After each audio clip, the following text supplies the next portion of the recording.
Hello. We are all human beings, and we basically want not necessarily the same things, but similar things.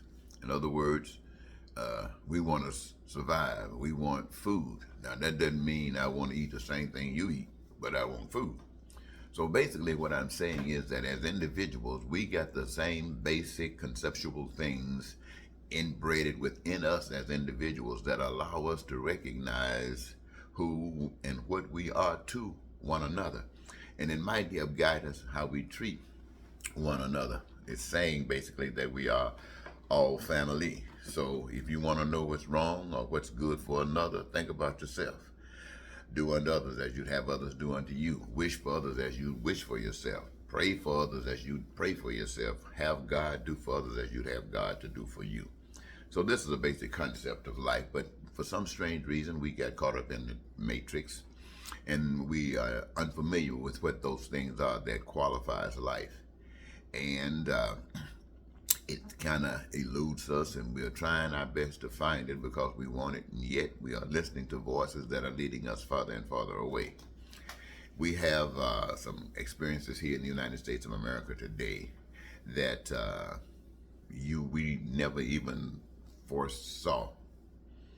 And what we find, ladies and gentlemen, in that the basic social things of life that we should look, if we want to know the truth about things, the message hides in the lives of the poor. The lives of the poor reflect all of our failures as a system, as a people, as a humanity. We look at the poor, and every failure that has happened and is happening currently is reflected in the poor. So as long as you got the poor, no one can walk around with their chest up. That's just a fact. Because when that happens, that means we are all lost. We might have thought we were on the path to freedom. Let me ask you something. Just imagine this. You're in a bad situation and locked in this room, and you're trying to get out, but you got to go up a staircase and so on and so forth. You do everything you possibly can to free yourselves from this, and you break through and you get on the staircase. You start going up to the staircase. All you got now is a door. That's what it's like, what we've been doing. Got to the door. But when you got to the door, you found out the door was locked and you didn't have the key. So it didn't matter how much you called yourself running away from the bondage and headed toward freedom. You didn't have the key to get in. So you really are not free until you go on the other side of the door. This is what we experience in our lives. The poverty, the poor that exists, that's a statement to us. It's a message that's designed to give us knowledge of what's actually going on, at least to those who care. Well, we live in a situation where people just don't care and they benefit from not caring. In the January 6th investigation, there was a judge, Ludick, I believe, I might be pronouncing the name a little wrong, who said that America and the democracy of America was in a great and serious danger from Donald Trump and those who support him. He has no concern whatsoever. And ladies and gentlemen, I have mentioned to you, if you really want to know what Donald Trump is about and what, let's say, dictators or what authoritarianism is about, if you want to get a clear picture of it, watch a movie by Stephen King. It's called The Stand. Stand. You got a telephone right now watching, you can pull it up on YouTube, put it up somewhere, The Stand, and it will show you Donald Trump. It will show you that those that follow Donald Trump. It will show you yourselves. And as the judge indicated that we are in a serious, dangerous situation from Donald Trump, he is putting it out before the public every day in our lives. He's putting it out. This is why people are upset with the Justice Department, because the Attorney General is allowing Trump, with all of this evidence about how seriously evil and dangerous he is to this country, they allow him day after day after day after day to continue to be out there fomenting this lie. And that's a great damage. But it has to happen because this is the kind of society that we live in. Many of you, as we indicated earlier, did not foresee something happening in America, like Donald Trump came along. I saw it because I've been set aside to live the life of the poor. Now, I'm living the life of the poor because I don't own anything. I don't have anything. Everything I got, somebody's giving it to me. But this is a choice that I made, not because I want people giving me stuff, but I wanted to understand what's happening with the poor. And having nothing, I can look all around me and see exactly what's going on. My eyes are open. I see exactly what's going on. The people, the ideas, the philosophies that have been designed for humankind is set up in such a way that it's robbery. It's nothing but as evil as it can be. Even though you have different parts, It's like being in the room where the hell is, but if you start up the stairs, it seems to be a little lighter. You can start hoping. Well, see, that's what it is in society. Every government, every system is like a room in this house. And each of these rooms represent a different system of government, but it doesn't. And the whole house represents hell. Different rooms.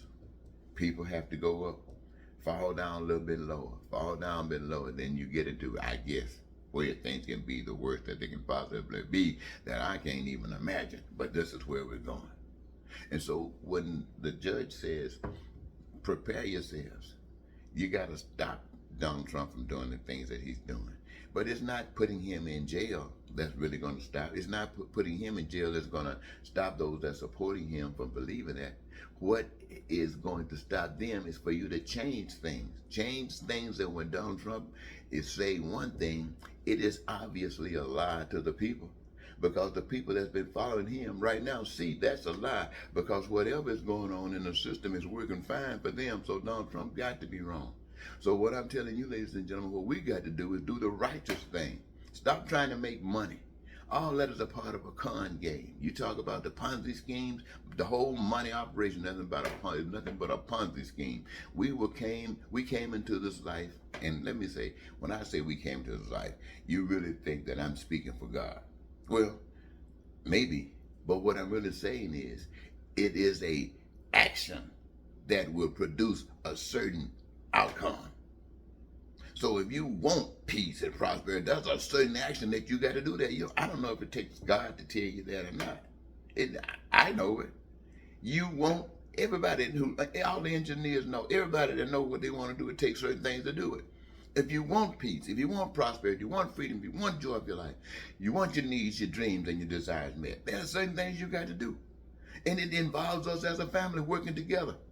Not trying to take advantage of someone and say, I got mine. See, y'all got to be like me because I got mine. No, I'm going to be like you. That's what hell is created out of, being just like that. Yours, your selfishness. Now, baby, all of the resources of the earth was given to all of us. And just called Standard Oil, or this got their name on it, the Jumbo Boop got their name on it, don't mean a darn thing. It's just a part of identifying the theft. Now, yes, it might be legal, it might be okay by the system that you live under, but it's theft nonetheless. You think it's not theft? Look at those people living over there in those tents. Look at those people who are living over there and eating out of garbage cans. To you, the people who are suffering in this country, let me make this real quick because I know you don't want to listen to me too long. They are trying to make you look no good. They talk about you. They point their fingers at you. Look at them. Lazy. Can't do anything. Should have done this. Should have done that. They can't say not one good thing decent about you. And they've said that so long. And they projected that till you believe that. None of you want to be out there. None. Not a single one. Sometimes you think it's better to be out there than to be caught up in this crap. But given choice, there's none of you that want to be out there. And if you knew that there was a way that you can get out and that was support for you to get out of there, you jump in a heartbeat. But it is out there they kept you get out of there. But here it is. It's not going to be some miraculous things where somebody's just going to give it to you. You got to prove that you deserve it. You got to, what that mean by deserve it? You got to do those things that will allow it to happen. First of all, your situation is dire. What you got to do, what you need to do is first wake up. And once you wake up and recognize that you're being robbed, then you go to the source of the people that set up before you to hold you where you are. You go to the leadership. You go to the government. If you're located with the local level, that's where you start. With your mayor. Take up all that stuff and you and your family go to the mayor's office. Move in down there. I know they don't have room for you. But you just move in because you got nowhere else to go. You're not going to sleep out in a tent. You're not going to be sleeping out on the ground on the side of the beach, on the side of the road, laying between buildings. Get yourself up out of there. You're a human being. You go to that mayor's office or go to the governor's office and tell them, hey, this game is over. Whatever the system is doing, it doesn't work for you and it's over because you're not taking it anymore. And move in. Oh, it's going to be hell now. They're going to be mad. The idea is to say that you have awakened. You want the news media to help you tell that story. If they don't help you tell it, don't care. You're still there. And something has got to happen. I'm telling you, something's going to have to happen. They're going to have to start talking about what you're talking about, thinking about what you're thinking about. But that's not the first thing they're going to start thinking about. The first thing they're going to start talking about is trying to make it hard for you. Who's thinking about trying to put you in jail, trying to separate your kids from you, and everything that they try to do, let them. They put you in jail, let them. Separate your kids, let them. You get them back one day. And they take them away from you, they're responsible for them. And they take them from you, they're trying to say they can do better than you. When they say they put you in jail, they're trying to say you in the way. So you let them. But the message will get out, ladies and gentlemen. Why is this happening? It's happening because you're being robbed. Where are the thieves? Here they are. And so you begin to deal with the situation of fixing that matter. Look, I could go on, but I don't want to bore you. I'll be back a little bit later on, probably with a different subject matter. But I want to thank you so very much, ladies and gentlemen. And it is about you waking up. It's about change. It's not about going on down this hellhole. It's not about trying to stay here. It's not about saying, how are we going to preserve ourselves? This is how we're going to preserve ourselves. We're going to do the best we know how to do. Talk to you later.